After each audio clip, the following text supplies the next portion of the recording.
So let's cultivate our motivation.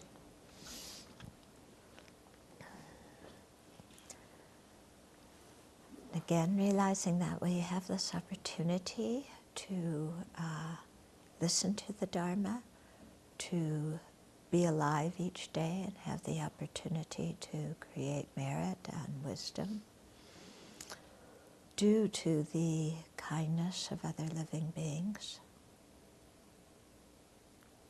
Of course, it's due to our own karma as well, but without the cooperative conditions of other living beings, building the building we live in, or making the books we use, or the paper and pen we use, or the computers we use, without other sentient beings doing all these things, there would be no opportunity for our good karma to ripen in having the wherewithal necessary to listen to the teachings.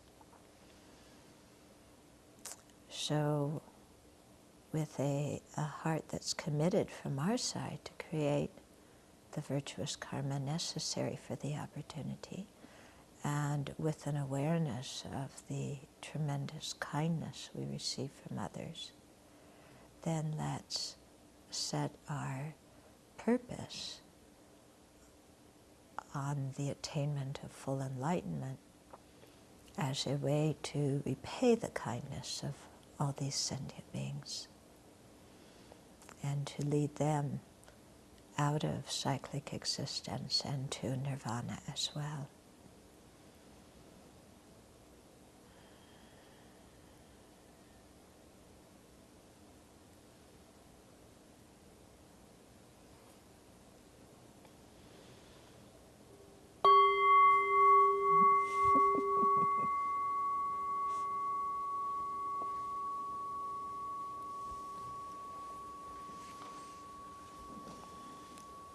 Okay, so we're back to the paths and grounds.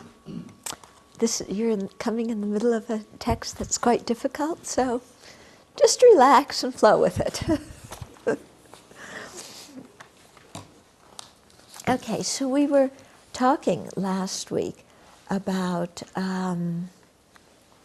what happens at the end of the seventh ground and the beginning of the eighth ground, especially the uninterrupted path at the beginning of the eighth ground, and how this is compared to the first seven grounds and everything that came before it, is compared to trying to navigate through a river. That's very difficult, and you exert a lot of energy and don't go so quickly. But once you get to the open ocean, you really sail away. And so too, when you get to the first uninterrupted path of the eighth ground, then that can knock away all the remaining innate afflictions that we haven't been able to eliminate before. Okay, so that's like the ship taking off. So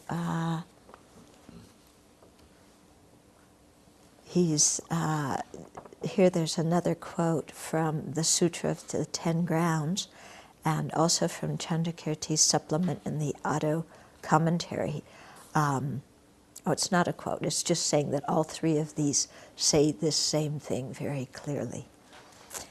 Then he goes on, however, it must be asserted that the Bodhisattvas on the pure ground, okay, what's the pure ground? Who's on the pure ground? The what?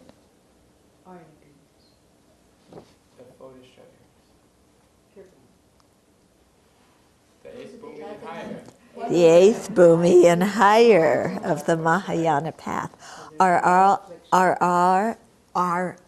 Aryas on the pure grounds? No. Okay. Yeah. 8th, 9th, and 10th bhumi. Okay.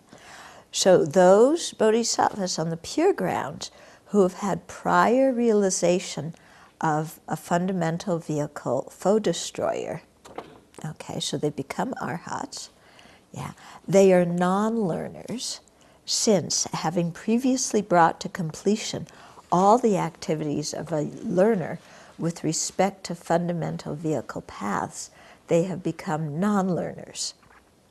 Okay, so in the context of the here vehicle, or solitary realizer vehicle, they are not learners because they have attained the path of no more learning of those vehicles. Okay, so they're not learners in that context. Yeah. However, they are not non-learners of any of the three vehicles. Okay, they are not non-learners, which means they are learners of some of the three vehicles. So they're not learners in, let's say, somebody who followed the here path and became an arhat. They're not a learner in the here vehicle. What vehicle are they a learner in? Yeah, in the Bodhisattva vehicle. Okay? So they're non-learners and they're also learners. Are you with me? Okay, so these arhats, let's say, who have followed the here path and attained the state of no more learning of that path, they are not a learner in the context of that path, in the context of the Bodhisattva path. Okay? So that's why it says they are not non-learners of any of the three vehicles. Why? Because they're learners in the Bodhisattva vehicle. Okay. That Bodhisattvas who have attained a liberated path of the eighth ground and above, and have not gone previously on a fundamental vehicle paths, are not non-learners, since they have not previously brought to completion the activities of learning the paths of any of the three vehicles. So somebody who enters the Bodhisattva vehicle initially, once they get to the eighth bhumi, are they learners or not learners? They're still learners, aren't they?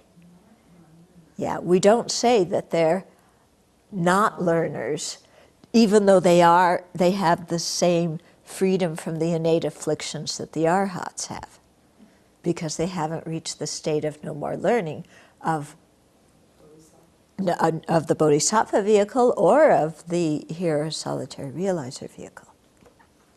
Okay.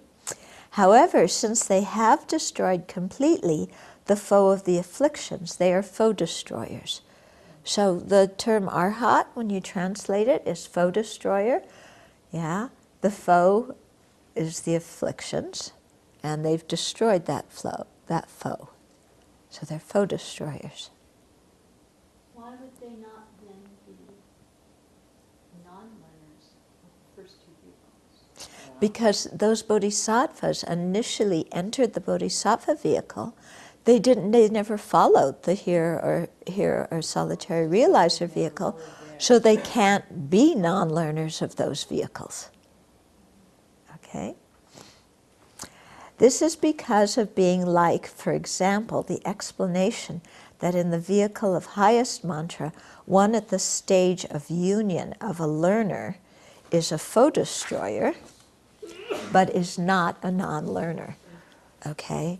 So in the tantric vehicle, when you gain the stage of actual clear light, you are a foe destroyer because you've eliminated the afflictions, but you're not a non-learner because you're still on the learning paths. Okay? Let's see. So, yeah. Second, when the uninterrupted paths of meditation, which actually abandon the obstructions or to omniscience or cognitive obstructions, are divided. Okay, there are four. Okay, so when we're coming, so by the eighth bhumi, we've eliminated all the afflictive obscurations. Now we start eliminating the cognitive obscurations. You don't eliminate according to Prasangika, you don't eliminate the afflictive obscurations and the cognitive obscurations at the same time. Okay, according to the Yogacharya Svatantrika Madhyamikas, you do. Yeah, so when you study the paths and grounds, as they're usually taught according to that school, and like the Abbey Samaya Alankara, they have a different layout of the Bodhisattva paths and grounds, because they say you eliminate the two obscurations at the same time. But that's because for them, the object of negation of the selflessness of persons and the selflessness of phenomena is not true existence in both cases. For them, the self of person is a self-sufficient, substantially existent person. Okay? When we get in, I was thinking after we finish this text, we're going to do the tenet systems. And then you'll see things like this, that what they assert to be the afflictive and cognitive obscurations are different, you know, because of what they assert to be the ignorance that's the root of samsara and the ignorance that has to be eliminated to attain enlightenment. And so that influences all these other assertions. But that's going off on another tangent. Okay, so anyway, according to Prasangika, when you're eliminating the cognitive obscurations, there's 4 stages in that. So the great and middling cognitive obscurations are actually abandoned respectively by the 2, the uninterrupted path at the upper part of the 8th ground and the uninterrupted path of the 9th ground. Okay?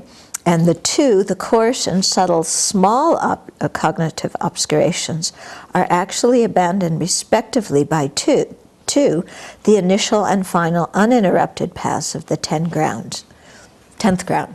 So what this means is, that you have kind of 4 levels of the cognitive obscurations. Okay, there's the coarse, the great ones, the middle ones, okay, the coarse small ones, and the subtle small ones. Okay, so the second uninterrupted path of the 8th bhumi eliminates the great ones, the uninterrupted and the liberated path. And then on the 9th ground, that uninterrupted path, liberated path, is what counteracts the middling ones. And then the 10th ground has 2 uninterrupted paths. One which counteracts the coarse small ones, that's the first one. And then the other one that counteracts the subtle small ones. Okay. Now, each of those uninterrupted paths is followed by a liberated path. But what is the liberated path of the uninterrupted path that has eliminated the subtle, small cognitive obscuration? Buddhahood. Okay? Okay? Mm-hmm. The liberated path of the final uninterrupted path it's not really called the liberated path because it's Buddhahood. Because at that time you've completely freed both obscurations from your mind. Okay. Moreover, this way of not beginning to abandon the cognitive obscurations until one has abandoned all of the afflictive obscurations is very correct, because one has abandoned completely the grasping at true existence. Because until one has abandoned completely the grasping at true existence, one cannot abandon even slightly the predispositions for mistaken dual appearances which arise through the force of that grasping at true existence. Okay? So until you take the onions out of the pot, you can't get rid of the smell of the onions either. So the grasping at true existence is like the onions. That's the afflictive obscurations. Until you get rid of that, then you can't get rid of the smell of the onions, which is the predispositions of the grasping at true existence, and the mistaken dualistic appearances or mistaken dualistic perception that is caused by those predispositions. Okay? Okay, for example, without clearing away coarse stains in a cloth, a washerman is unable to remove the subtle stains even a little. Makes sense, right? Yeah, get rid of all the big chunks of tomato in the spaghetti sauce before you get rid of the stain of the spaghetti sauce that you just spilled on your expensive new clothes. Okay? Yeah. Not only that, but with regard to one who possesses the Mahayana lineage initially, so that means somebody that initially goes into the Mahayana, okay, abandoning the afflictive obscurations and subsequently abandoning the cognitive obscurations, there is another special important point. For it has been said by non-erroneous excellent beings to be similar to the way in which in mantra, for example, one abandons exhaustively the afflictive obscurations by means of the actual clear light of the fourth stage, and after that, having attained a pure illusory body, begins to abandon the cognitive obscurations.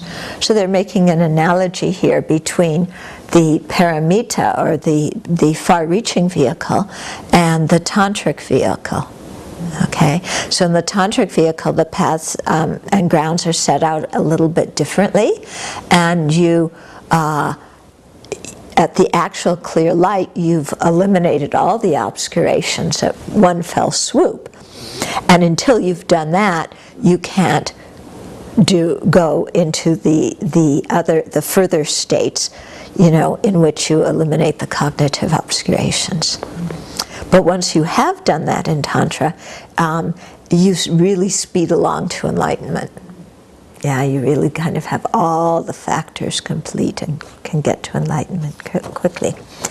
Not only, let's see, we read that. Okay, second, the definition of a liberated path, of a Mahayana path of meditation, is that which, one, is an exalted wisdom of meditative equipoise of a Mahayana path of meditation, and two, is directly released from either of the two obscurations, which are the corresponding object of abandonment of the uninterrupted path inducing it. Okay?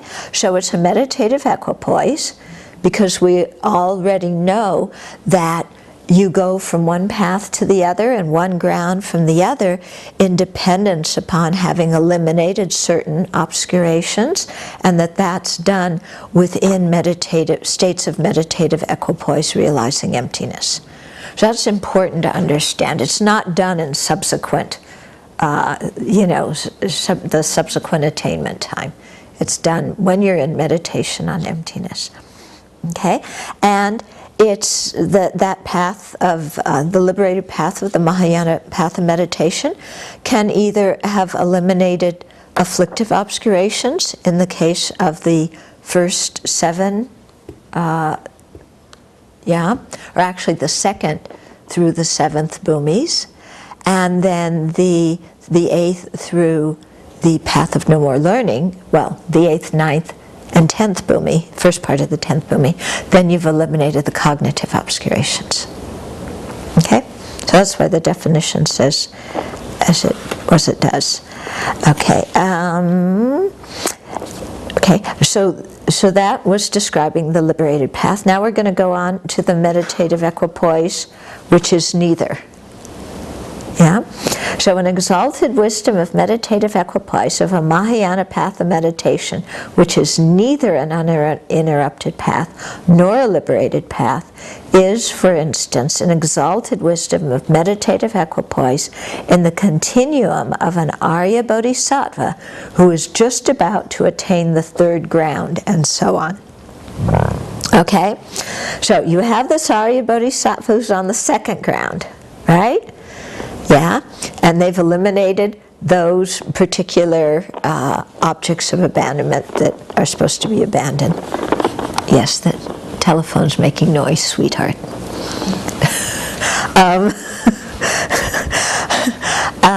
So they've eliminated those particular objects of abandonment, yeah, of the second ground. They haven't eliminated the third ground yet, okay? So they have to have an uninterrupted path of the third ground that is going to counteract them.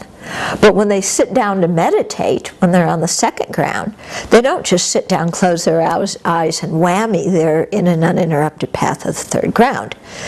After they've accumulated all their merit on the second ground and meditated on emptiness and all sorts of other things, then they sit down and they're in a meditative equipoise of the third ground that's not an uninterrupted path, and it's not a liberated path, but it's a meditative equipoise realizing emptiness.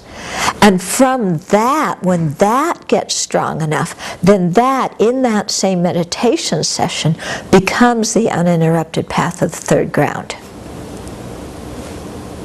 Okay? Yeah. So it's the same way. Let's say somebody's on the seventh ground, yeah, and they're to go into the eighth ground, they start out in meditative equipoise, yeah, which is neither, on the seventh ground. And then when that's strong enough, then it goes into the uninterrupted path of the lower part of the eighth ground. Okay? You're all looking very astute.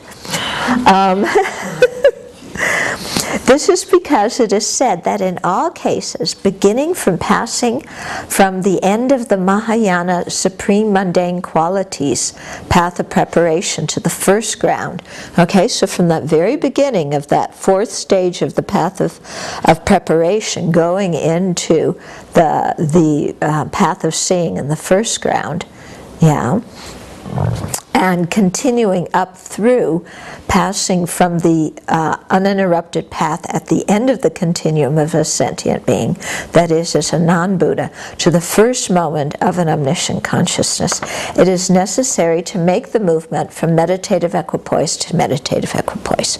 So that's just what I was just saying. Okay? Second, the definition of an exalted wisdom of subsequent attainment of a Mahayana path of meditation is a Mahayana subsequent clear realizer which does not realize emptiness directly. Okay?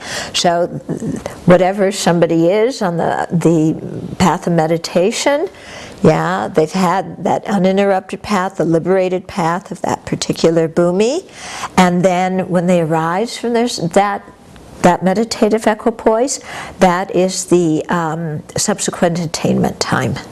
Okay? And what do they do then? Create merit. Yeah. They create merit. Huh? See appearances like illusions. They see appearances like illusions.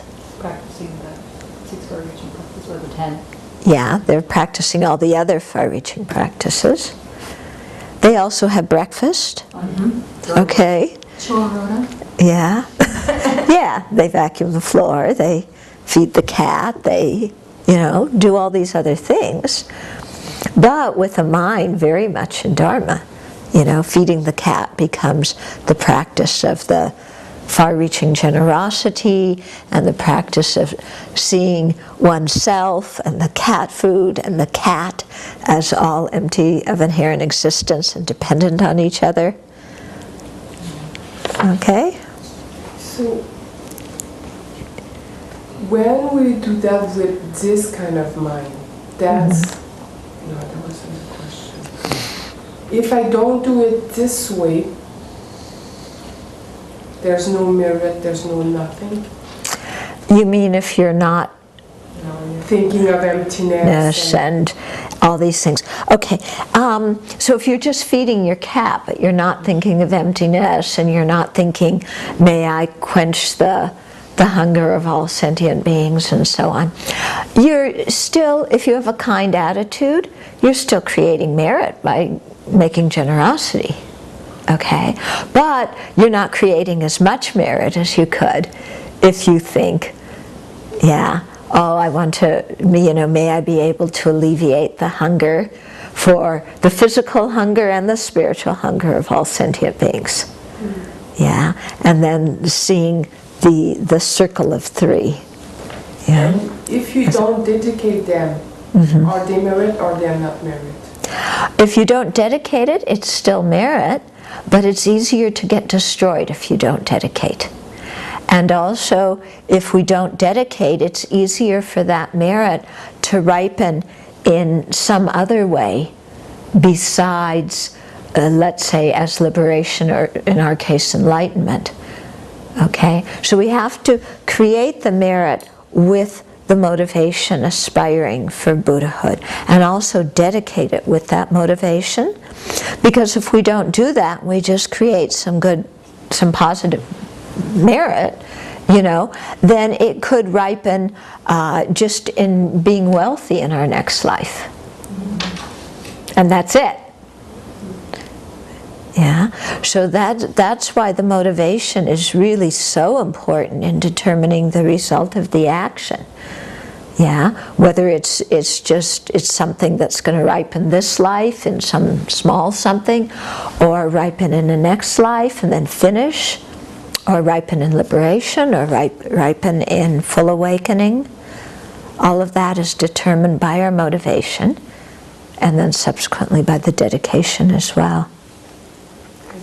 Yeah. I have to rehear it. Yeah, all of us have to hear it again and again because we forget. Yeah. When she starts meowing at 3 o'clock in the morning, as she's done the last few days. Who, me? It was 4 o'clock this morning, not 3. Don't exaggerate. And you stumble out of bed and feed her just so that you can get another half an hour of sleep, but you don't have any great, compassionate motivation for all sentient beings, then the merit's kind of limited. If it even is limited merit, because it's kind of for one's own benefit, Feed her so she'll be quiet, and I can sleep in my ignorance. Yeah. So it's, we all have to hear this again and again, because, similarly when you're cooking and you put the food on the table, you can just, okay, lunch is ready, here it is.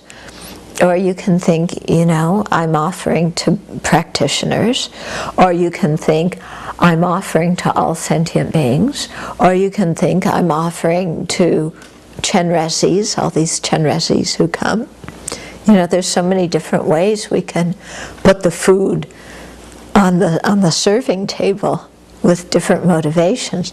And according to how we think, then that, influences the quantity of merit we create, and also how that merit's going to ripen.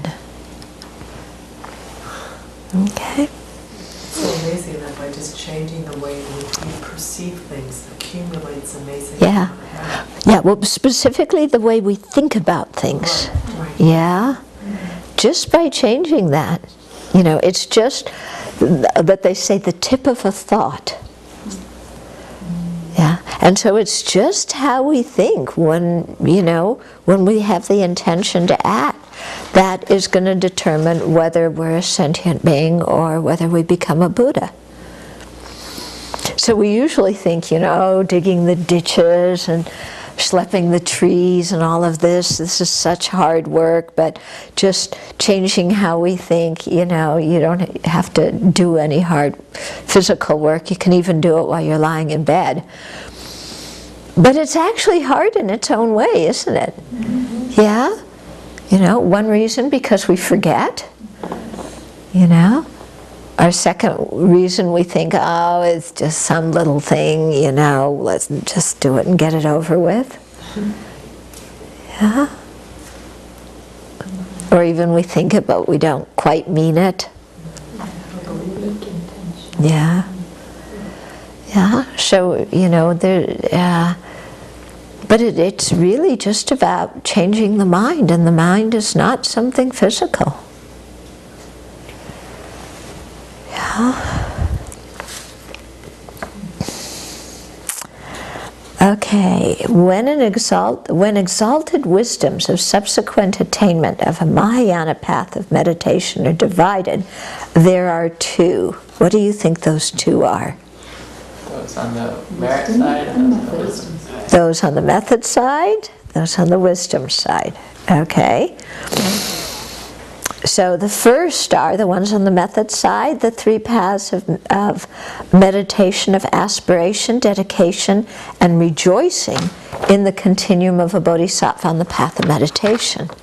Okay, so if a bodhisattva on the path of meditation is, you know, generating all sorts of virtuous aspirations, or if they're dedicating merit, or if they're rejoicing at their own and others' virtue, then that is you know, and it's a bodhisattva on the path of meditation, then it is the subsequent attainment of a bodhisattva on the path of meditation on the method side. Okay. The second is, for instance, an exalted knower which realizes emptiness in the manner of a conceptual appearance in the continuum of a bodhisattva on the path of meditation. Okay.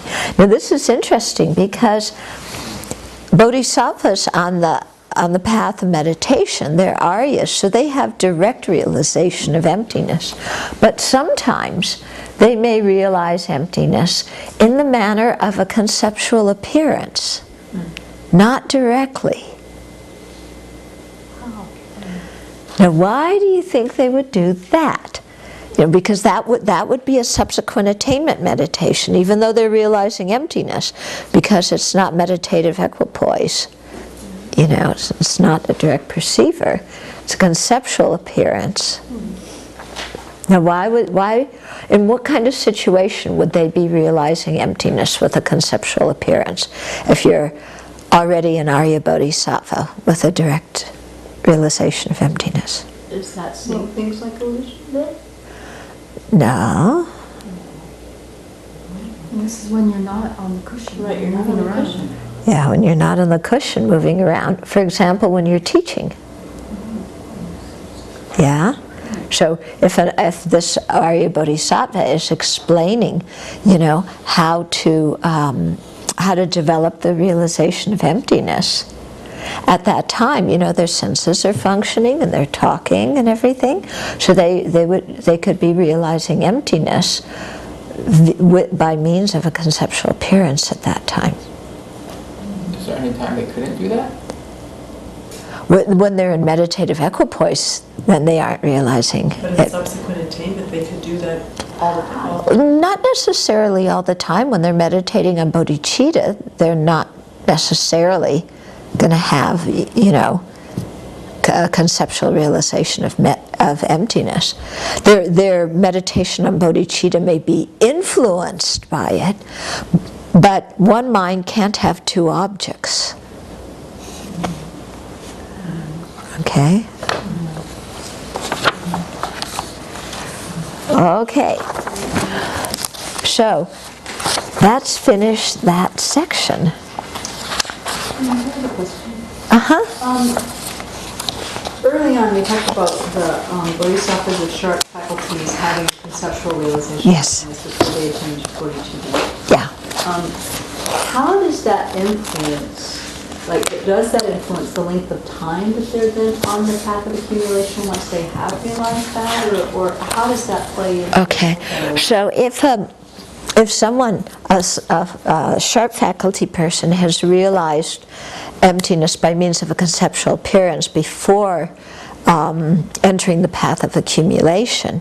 Will that influence the length of time that they're on the path of accumulation? I would certainly think so, because one of the things, in addition to accumulating merit on the path of accumulation, what you're trying to do is to get a correct conceptual understanding of emptiness and combine that with serenity. Okay, so if that person already has the correct conceptual understanding of emptiness, then that part's done, but they still have to meditate and combine it with serenity. Okay. Once they get the path of preparation, they've lost their edge. Everybody's on the same. Oh no, they still talk about bodhisattvas of sharp faculty. They attain what's called signs of irreversibility. Sooner than bodhisattvas of medium or dull faculties. Yeah, and so because they're able to completely overcome the thought seeking liberation for one's own benefit quicker than, or earlier on the path than, let's say, dull or middle faculty bodhisattvas. Okay. Okay? Yeah. So when we're talking about the different grounds having the uninterrupted paths, or the Bodhisattva on path of meditation, having the uninterrupted paths that aren't either the subsequent attainments or... No, I'm sorry. They're having exalted wisdoms of meditative equipoise that are neither uninterrupted paths nor liberated paths. So when they're in those states of meditation, of meditative equipoise, seeing emptiness directly, and we talk about the paths being, the grounds being differentiated by these types of qualities, the sets of 10 and the sets of however many things they're able to do. Are those things also developed gradually, like the merit?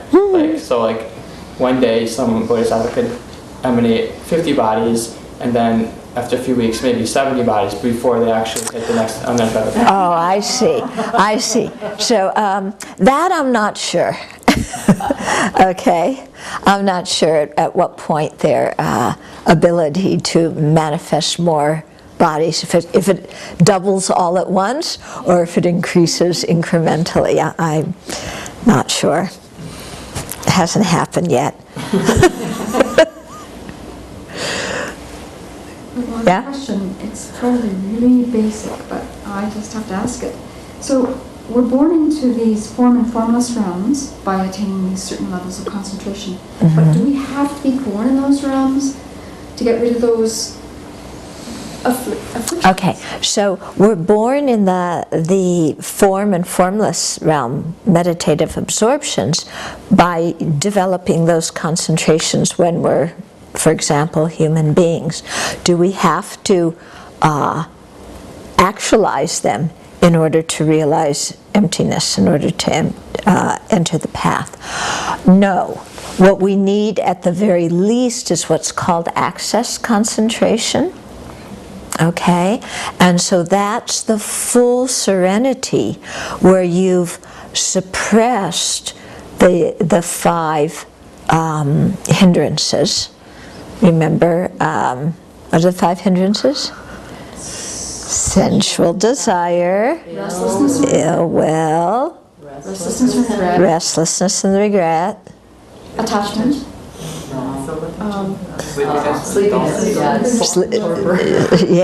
dullness and drowsiness, and doubt. Okay? So when you've suppressed those and you have a stable level of meditation, that's called the access, or stable level of concentration, that's called access, and you can use that to accomplish the paths. Okay? If but a bodhisattva is eventually going to master all of those other form and formless realm absorptions. Yeah, because a bodhisattva is trying to become a Buddha. And a Buddha has full capability in everything. So that means as a bodhisattva, they're going to train in those other absorptions. Yeah, and they develop those other absorptions, they make there's this faculty of mind when they develop really deep concentration. Some of these meditators, where they can go in and out of different levels of absorption, like at a finger snap. You know, we can't even get into the first concentration with great effort. But, you know, they'll go in and out of different concentrations and different levels of absorption, just like a breeze. Yeah? And so, especially on the fifth bhumi, yeah, where the Bodhisattva is reaching quite a level of sophistication in terms of their meditative stability, then they're going to really have those abilities to go in and out of all these absorptions from one to the other and back and forth, and use them to realize different objects. And it's quite amazing what they can do.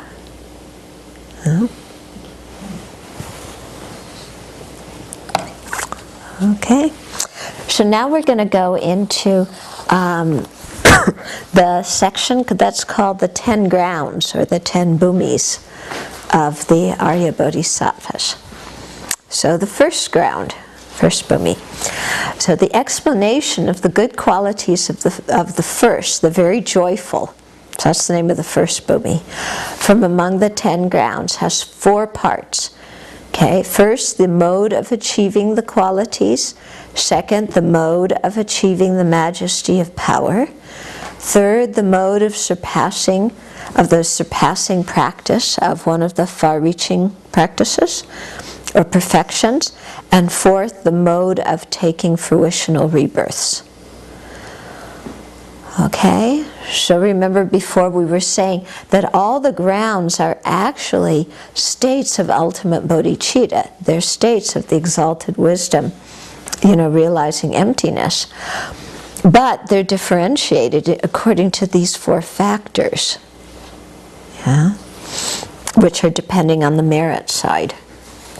Yeah. Okay, so Chandrakirti says that the 10 grounds are all ultimate bodhicitta, so they're all the wisdom directly realizing the emptiness of true existence. And in his auto-commentary to the supplement, he says, when a bodhisattva's unpolluted wisdom, conjoined with compassion and so forth, is divided into parts, each part is called a ground or a bhumi because it is the base for good qualities. So in the same way that the ground is the base that we stand on and build everything on, so that wisdom, unpolluted wisdom, conjoined with compassion and so forth, is the basis upon which that, you know, the bodhisattvas develop those different levels of good qualities. Okay, so the qualities of the 10 grounds include love, compassion, bodhicitta, all the different far-reaching practices. Okay, and in Chandrakirti's quotation there, polluted means influenced by either ignorance, which is a mental factor, or the latencies of ignorance, which is an abstract composite. Okay, so this unpolluted wisdom in the Arya Bodhisattva's wisdom of, so the grounds are the unpolluted wisdom. Let's try this again. This unpolluted wisdom is the Arya Bodhisattva's wisdom of meditative equipoise on emptiness. Okay, however, when they arise from this meditation, their minds are polluted by the latencies of ignorance. During the meditation itself, the mind is completely unpolluted, but when they arise, then the latencies, you know, are there again, and the latencies cause phenomena to appear as truly existent, or they cause what we say the perception of true existence in the post-meditation time. And so before the 8th ground, the bodhisattva's minds can still be polluted by ignorance because they still have the seeds of ignorance. But after the 8th ground, or once they attain the 8th ground, then they're only polluted by the latencies. Okay? Okay, and that's similar to, the arhat, who's not polluted by ignorance, but is still polluted by the latencies of ignorance. Okay, so on the first ground, this wisdom is considered non-dual wisdom. So here, non-dual doesn't mean free from the two extremes of absolutism and nihilism. What are absolutism and nihilism?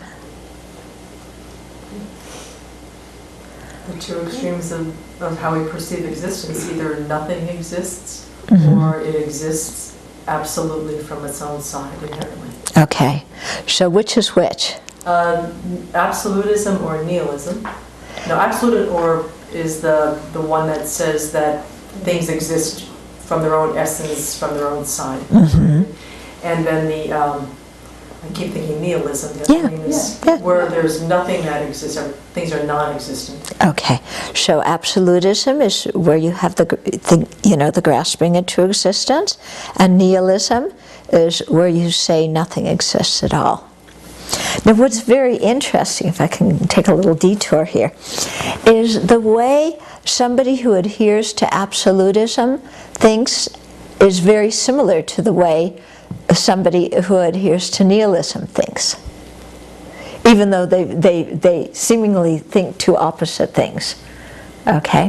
Why? Because both of them believe that if something exists, it must inherently exist, and if it's empty, it's totally non-existent. Okay, so both of these people confuse inherent existence with existence, and emptiness with non-existence.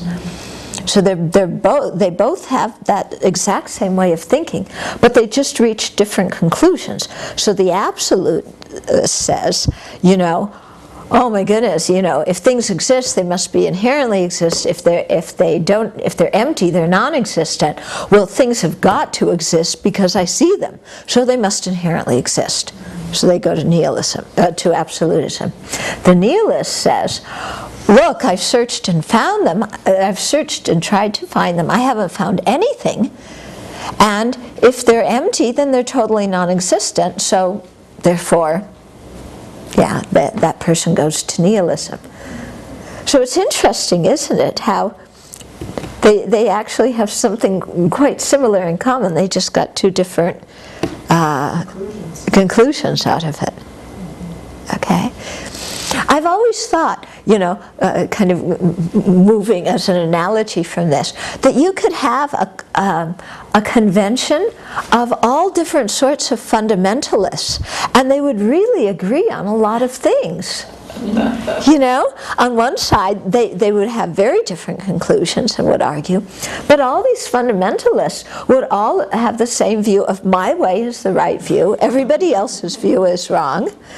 Yeah, it's my way or the highway. Yeah, all these kind of very, very similar.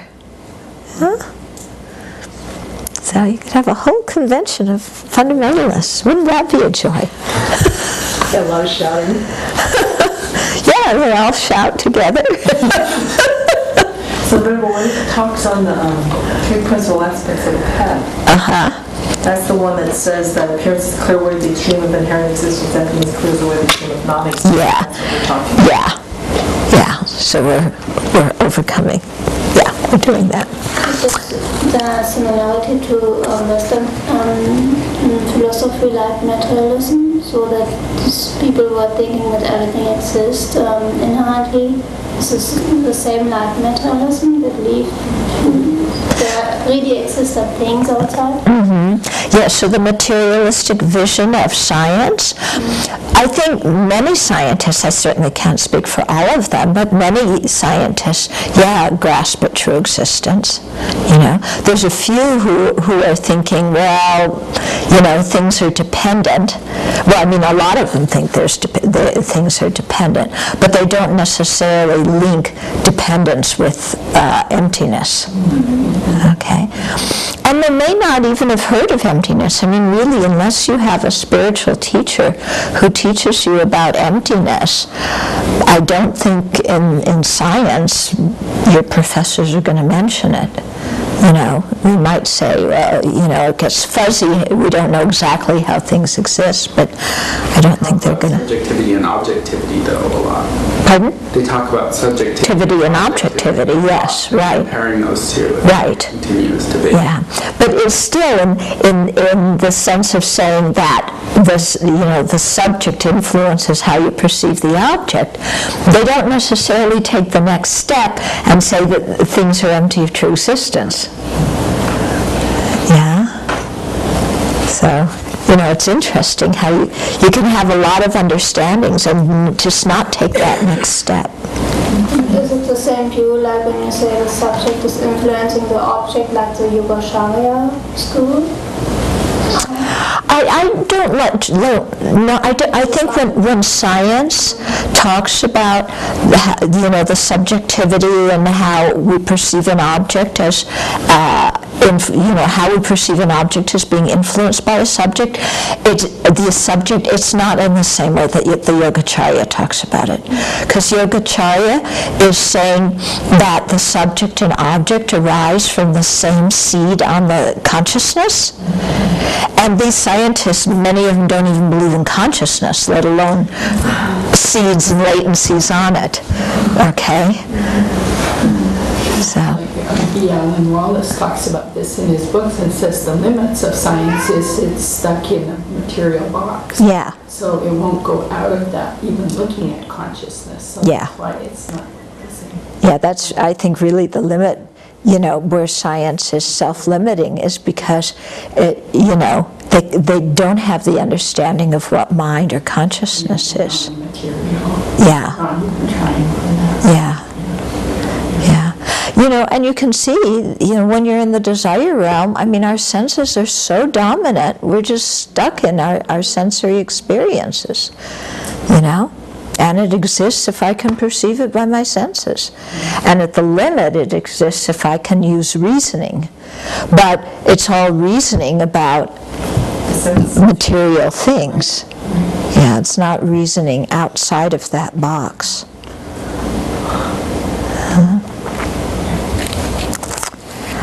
Okay.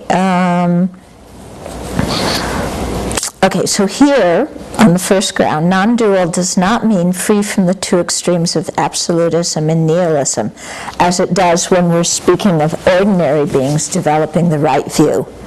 Okay, so non-dual has different meanings in different situations. Yeah. Instead, speaking of the first ground, non-dual means the object appears to the mind. No.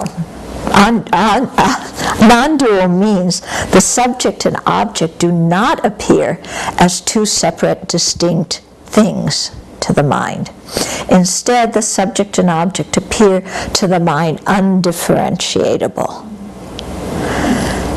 Okay, that is, how, just trying to understand how it's possible to perceive something without the feeling of a subject that's the perceiver here and an object that's getting perceived there. How that is it's difficult to imagine. Yeah, but that's what happens when you realize emptiness directly. Yeah, you experience what we can't even imagine it's like to experience. Yeah. As the Bodhisattva ascends the grounds, this wisdom purifies the mind, first of the afflictive obscurations and then of the cognitive obscurations. And then once those pollutants have been removed, the continuity of the mind doesn't cease. Rather, the clear light mind remains perceiving emptiness directly. So this is a view that is not necessarily held by all Buddhists. Okay? In the Pali Canon, the Buddha didn't really say what happens after you realize nirvana, after an arhat realizes nirvana and sheds this body, which was, originated due to karma and afflictions. The Buddha doesn't really say what happens. So some people say, well, consciousness is the third of the of the 12 links has stopped because ignorance has stopped. Yeah, and the 5 aggregates, which were all caused by ignorance, has stopped. So there's no continuity of consciousness that goes on. Some people say that. Yeah. So the person attains nirvana, but the person no longer has a consciousness. Okay? And so the people who say, for example, like there's 3 final vehicles, they would have that similar kind of, some of them would have that kind of view. You just become an arhat, and that's it. And, yeah. Whereas in the Mahayana, we talk much more about the continuity of consciousness, and especially when you get into Vajrayana, there's so much talk about the clear light, the clear light mind, and how that clear light mind, acts as the basis for all the coarse consciousnesses that come in all of our lives, and yet that clear light mind itself is not a self or something that's truly existent. Okay, so from the Mahayana viewpoint, we say that you can eliminate the afflictions, but the mind stream still exists. Okay. But how does it explain karma then? How does who explain karma? This tradition, what's called karma? Okay, so how you explain how karma goes from one lifetime to the next is the big thing in all the Buddhist tenet systems. I mean, there's been discussion on this for beginningless time, okay? So in some of the tenet systems, they say there's this thing. Yeah, I know it's time to end. Yeah, she knows. They say there's this thing called an obtainer that is like an IOU. So, the karma is like the IOU. You get this obtainer that carries on, and then it ripens into the effect in the future. Yeah. Then you get the Chitta Madra, who say that you have this foundation consciousness. Yeah, that carries the karmic seeds. Then some other schools say, the mental consciousness carries it, or the continuity of consciousness carries it, but all these things are truly existent. And then you get the Prasangika that says, they either say that the non-truly existent mental consciousness carries it, or the mere I carries it, the karma. Yeah. But that's a whole other topic of, but all the tenet systems, how do you reconcile emptiness with the existence of karma? How do you posit the two truths in a non-contradictory way? How do you see dependent arising and emptiness as complementary and not contradictory? This is the big challenge. Yeah? And so that's one of the specialties of the Prasangika school, is that they're able to do that. You mentioned that in the Pali tradition, when they explain that when ignorance stops, then the consciousness that arises from it stops. And so how do the Mahayana and Vajrayana answer that? Okay, so if you're looking at the 12 links, and in the Pali tradition, some people say that if ignorance stops, then consciousness stops, because ignorance is the first link, consciousness is the third link. Then how do the Mahayana counteract that? They say that consciousness is clarity and awareness, and the afflictions have not entered into that nature of the mind. Okay, so it's like you have a piece of cloth that's dirty, but the dirt is not the nature of the cloth. So the dirt can be removed, you still have the cloth there. So the third link is something other than consciousness? No, the third link is still consciousness, but they would say that it's possible when you've eliminated ignorance to have an unafflicted consciousness or an unpolluted consciousness. Yeah. Because the defilements haven't entered into the nature of consciousness. The adventitious quality. Yeah. Yeah. And also because the mind is not truly existent.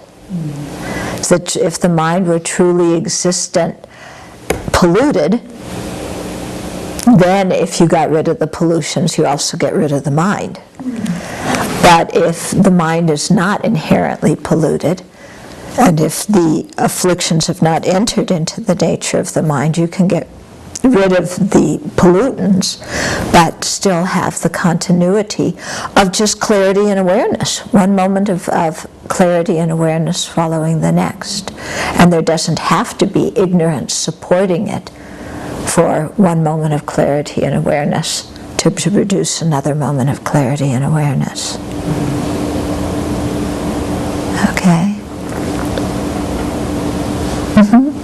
Can you say just a little bit more about how it is that the latency is an abstract composite and not a mental factor? Okay, so why is a latency an abstract composite and not a mental factor? Okay, because the latency is not a consciousness, it's not clarity and awareness. Just influences consciousness. Yeah, it influences, like a habit. Okay, you have a habit of getting angry. Anger is a consciousness. Is a habit a consciousness? I see. A habit isn't a consciousness, is it? But you can still have a habit of anger. Right. So it's something that functions to influence the mind, but it's not a mental factor itself. Right. Okay. Okay. Okay.